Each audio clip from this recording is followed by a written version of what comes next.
6 months after the Whakaari White Island eruption that killed 21 people, we have a graphic first-hand account of what happened on the island that day. American tourists Matt and Lauren Urey told reporter Paul Hobbs of the moment their honeymoon turned into a nightmare. And just a warning, his story contains images some might find distressing.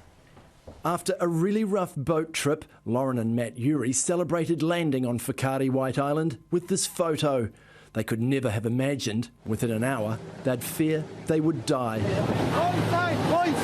It was just the most terrifying moment of my life. I was absolutely convinced this was the end for both of us. I don't know how we ever survived. Lauren and Matt had been married less than 2 months. A cruise to New Zealand with a trip out to see a live volcano ticked all the boxes. I'm a nerd. That's the kind of thing that interests me. As they headed out, the pair say there was nothing from the tour operators to suggest any danger. The only thing they really said was we wouldn't be able to go to certain areas because it was at a level 2, but they didn't really explain what level 2 meant. Here they are, up by the crater lake. It was truly breathtaking. I've never seen anything like it in my life. But moments later, their lives changed forever. Heard someone yell, "Look." We turned around and we see this, at the time, was a small cloud of ash shooting up out of the lake, and then heard one of the tour guides yell, "Run." And then we just took off. A frantic dash to a group of rocks where they took cover with a few others. And then the cloud just consumed us. I mean, it was the darkest, most terrifying thing I've ever seen in my life. You couldn't see your hand in front of your face. You could just feel your skin burning and sizzling.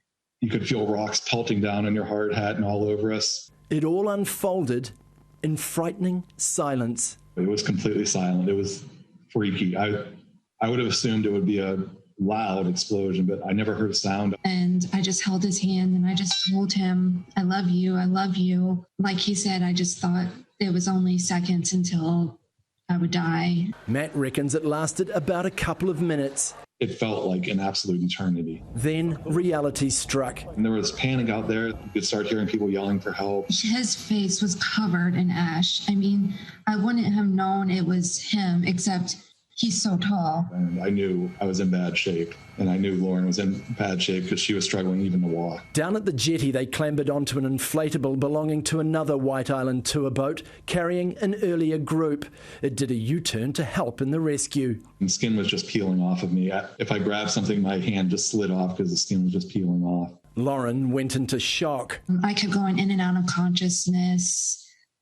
Jeff Hopkins, he was another tourist, but he helped basically keep me alive. She asked me not to leave her, and I promised I wouldn't. The 90-minute boat ride back to Whakatane was agonising. And she was in a very bad state at that point. It was torture. I remember just screaming and just asking why we weren't getting a helicopter. For these newlyweds, though, the long road to recovery was only just beginning.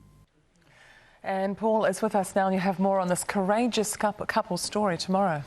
Yes, Wendy, Matt had burns to more than half of his body, and his wife Lauren had extensive burns as well. But it was her lungs affected by those toxic gases, which meant her life was hanging in the balance. And we'll hear how when they got back to Whakatane, they were dispatched to different hospitals and didn't see each other for more than 2 months.